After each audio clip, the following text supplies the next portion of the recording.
what's good, Commanders fans? I just wanted to talk about a couple of UDF undrafted free agent signings, or one undrafted free agent signing that I did not talk about, and then another rookie mini camp invite that I did not talk about. They kind of got swept under the rug because there was a couple of signings that we did make, and I made like 2 or 3 videos about the UDFA signings that we made, and this guy kind of got signed at an interesting time. Ja'Cory Brooks did get signed after a lot of the guys got signed, and I immediately made a video about him. But these guys just kind of got swept under the rug. So these are 2 UCLA guys.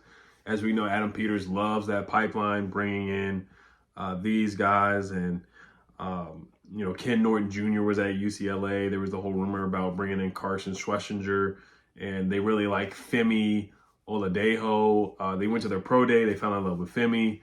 They brought in the UDFA. They drafted Kane Medrano in the 6th round. So I want to start talking about this guy named Keegan Jones, who went to UCLA last year. He's listed as a running back. He's listed as a running back, a wide receiver, a kick returner.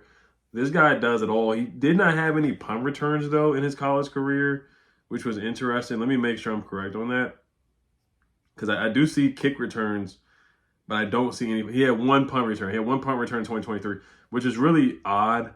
I don't know why he didn't have any punt returns at all, but he had a bunch of kick returns last year. He had 12 for 251 yards in 2024 with 20.9 yards per return. I do think he's going to, if he does make the 90-man roster, if he impresses in this rookie mini camp, and they invite him to come to the 90-man roster, tryout, training camp, OTAs, mini camp, all that stuff, I do think he will replace Casimir Allen, the former UCLA Bruin, and take his spot as that running back, scat back, third down back, change of pace back, kick return, punt returner kind of guy. I think he can return punts too. Now, looking at his kick returns, they didn't look great. He didn't have any kick returns that really popped. But looking at his receiving, like if you look at the Rutgers game, because the UCLA, they transferred to the Big Ten last year. And when he played at Rutgers, and Rutgers had a good record at the time, UCLA was the underdog on the road, I believe. They were like 1-4. Rutgers was the 4-2 at that time. And this guy, Keegan Murray, really legit changed the pace of the game, receiving-wise. Like, he was running out the backfield, running receiver routes, like a quick stutter step, leaving the linebacker in dust, breaking his ankles, making a guy miss in the phone booth that I talk about all the time. This guy just ran a route and got wide open over the middle of the field. It was a 2-minute drill, and he just helps UCLA basically walk down Rutgers and score and get them in scoring range. There was another pass that he caught that was like a 2-yard pass, but he scampered up the field for like 50 yards against Rutgers. So he had 5 catches for 114 yards at Rutgers and had a 67-yard catch and run that went for a touchdown. That's what I'm talking about. I'm looking at his bio. He had a 67-yard catch against Rutgers. So look at his highlights against Rutgers. I'm going to put a link down below for his highlights. But looking at that game, like, you see the potential there. You see the potential for this guy, Keegan Jones. I almost called him Keegan Murray. But he rushed for 5 times for 38 yards at Penn State. He played in college for about 5 years. He does have a relative athletic score there, too. He was ranked 776 out of 2,099 running backs from 1987 to 2025. He's 5'8", 181 pounds, so he's really low to the ground, really low to the earth, very shifty. When those guys, when people are usually short, like, it's just that, it's just tough to tackle them because they're just so short and just real shifty and low to the earth, just that center of gravity. 17 bench press reps, so all that was poor, rated by RAS. Vertical leap was really good with 36.5-inch vertical leap, which is really good. Broad jump was great. 40-yard dash, 4.5 40-yard dash, which was great. 3-cone drill, which was great. His shuttle drill was good. 20-yard split was good, but his 10-yard split was poor. And he had an RAS score total of a 6.31. So I'm intrigued by this guy, Keegan Jones. Like I said, I'm not getting hyped up like he's actually going to make the team, or he may not even make the practice squad. But I'm just saying, take a look at this guy, and if he does make the if he does at least get a chance of like playing a preseason game or something like that, he's a guy where it's like, okay, hey, this guy he's got something where let's at least try him for the practice squad or something like that. He had 3 catches for 50 yards at LSU, which is a legit SEC team. Had a 22-yard carry against Penn State as well. So he didn't get a lot of opportunities, really. I'm looking at, I mean, he had a couple good seasons. He did have to play under Eric Bieniemy last year, which you're tough. If you have to play for Eric Bieniemy, that means you've been through a lot for sure. That means you've been through a lot mentally and physically. So he had to play under Eric Bieniemy as a running back. You know how Eric Bieniemy treats his running backs. So I know Eric Bieniemy, he didn't last long at UCLA. So like I said, if you had to be coached by Eric Bieniemy, I know for sure you've been through a lot. But just looking at his stats as well, just running back wise and receiver wise, he had his best season in 2022, 73 runs for 320 yards, 4 yards per carry, 2 touchdowns. And then receiving wise, 21 catches for 237 yards and 3 touchdowns in 2022. So that was his best season, 5 total touchdowns that year. He played 6 seasons in college. It's just crazy to look at how guys play like 6 or 7 seasons in college. It's just so crazy how that happened. But I think there's something there with this guy, Keegan Jones. I think there's something there with Keegan Jones. So just keep an eye out for him at rookie minicamp. I think some people are going to be talking about him at rookie minicamp on May 8th, which is coming up. The other guy is Alex. Let me see how do you say his name? Alex Cahoe out of UCLA. He played for 7 seasons. Now he didn't play for a couple seasons because he had a foot injury. So he was with Ken Norton Jr. as well, but he never got to play under Ken Norton Jr. But he talked about how good of a relationship that he did have with Ken Norton Jr., who was a linebackers coach at UCLA, who now is the linebackers coach here with the Commanders. So he had some good things to say about Ken Norton as well. He said he missed the opportunity to play for UCLA great Ken Norton Jr., who served as linebackers coach last year for UCLA. Coach Norton and I are very tight, Cahoe said. I just would have loved to play for him, but it was a good mental breakdown to build me back up, I guess you could say. But it just makes me more grateful now to be out there with my team and just not take it for granted. He did go to Alabama for a couple of years. He was a very highly touted recruit coming out of Alabama. He was like the 32nd ranked player, like the 2nd ranked inside linebacker coming out of high school, which is crazy. But he was more of a special teams guy. He blocked a bunch of punts though, which is crazy, and he recovered a punt for a touchdown. So he's going to be more of a special teams ace for the most part. I'm trying to find the article here.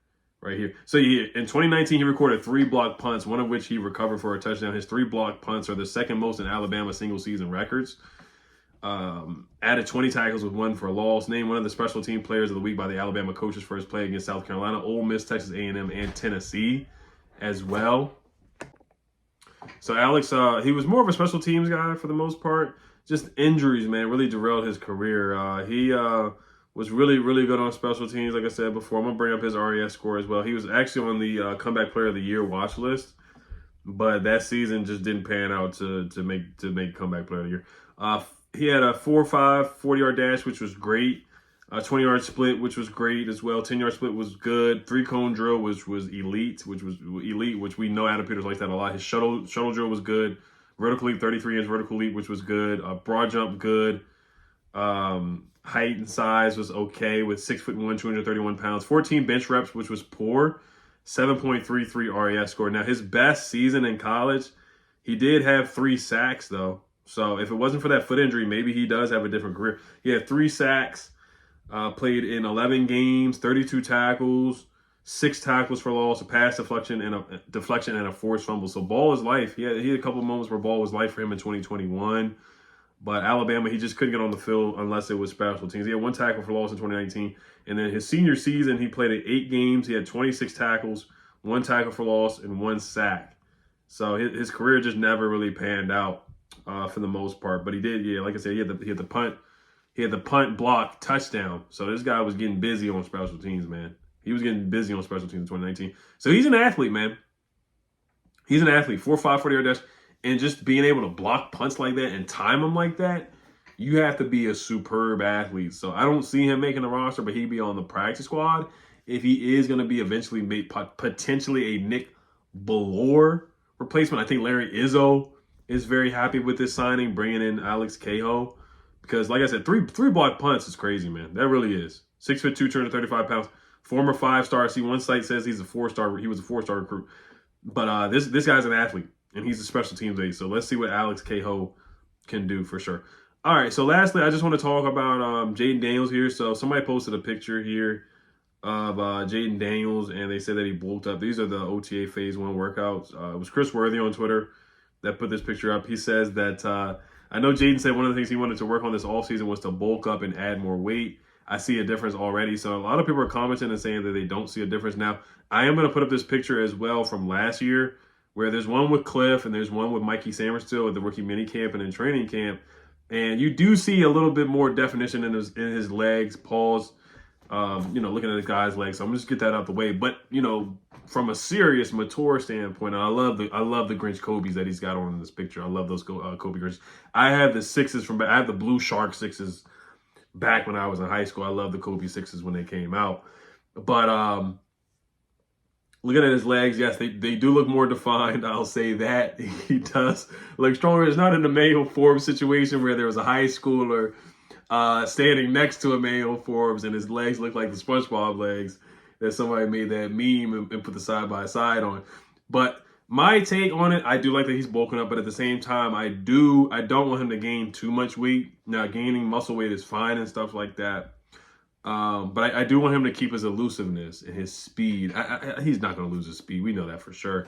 I think about the plays where JOK was trying to tackle Jayden, but he just couldn't. He just got lost in the sauce. I think about the play against Jalen Carter where he broke Jalen Carter's ankles. I think about the play against the Buccaneers on 4th and 3 where he just ran away from the defensive lineman who had a towel in his hand who was trying to tackle Jayden Daniels. But, trying to bulk up, being able to withstand hits, definitely improve his sliding. I think he's a solid slider. It's not like he's bad at sliding. But, we'll see what he does say when they do start minicamp and OTAs if he says, like, he gained some weight. Right now, he's listed as 6'4", 210 pounds. So let's see if he's, like, 220 pounds. But just anyway, just being in an NFL weight room, looking at the picture from last year's minicamp to this year, of course, he's going to look, bulkier and stronger. Some guys, they just don't really gain much weight. Like, you look at Kevin Durant, he's just going to be lean and skinny. I don't want to say skinny, but he's just going to be lean for his whole career. Same thing with Kevin Garnett. I know that's the NBA. But some guys, they're always going to be lean guys. They're not going to be bulked up and yoked up, like a wide receiver or whatever. But, I think it's something to pay attention to. Lamar Jackson, he lost 20 pounds because he felt like he was a little overweight. We know Lamar Jackson is not overweight. But Lamar just said he wanted to be more elusive. And I just like that Jayden's elusive. And I wouldn't mind if Jayden really just stayed at this weight that he's at right now, about 210, so he can just stay elusive and stay quick and stay speedy. But we know the trainers have a good workout for him and good nutrition for him. So if he bulks up, he'll be fine either way. So it's just something to pay attention to. So I guess something to talk about. This is the off season, so we'll see what he says if somebody asks him about that. But just looking at Lamar, I know people hate when I compare people comparing to Lamar. I'm just saying because him and Lamar led the league in rushing yards last year. Lamar had 915 rushing yards. Jayden had 891. So they both are just super, super, super athletic quarterbacks. Like nobody, like they're in a different stratosphere. If you want to talk about tiers of athletic quarterbacks, like after those two is Kyler Murray with 572 rushing yards, and then Jalen Hurts had 630 rushing yards. Josh Allen had 531 rushing yards. Anthony Richardson had 499 rushing yards. So nobody else is really in their athleticism tier as quarterbacks. It's really Lamar and Jayden, and then after that, like, because Jalen Hurts is athletic, but he's not running as fast as Jayden Daniels and Lamar. Like, you can throw in Jalen Milroe, but Jalen Milroe, he's not going to touch the field this year, most likely. So Caleb Williams is kind of fast, but he's nowhere near as fast and elusive as Jayden Daniels and Lamar Jackson. But the point is that Lamar, he lost 30 pounds in 2024 to get back to how elusive he was. He went from 230 pounds to 200 pounds. So he lost 30 pounds so he can run even faster when he's already fast. So it's just something to keep an eye on, something to pay attention to. If you guys don't care, I understand. If it's really a nothing burger, definitely understand that too. But something to talk about in the off season. So, all right, you guys let me know what you guys think. As always, I'm going to check out this DC Defenders game. How's the Commanders? Peace.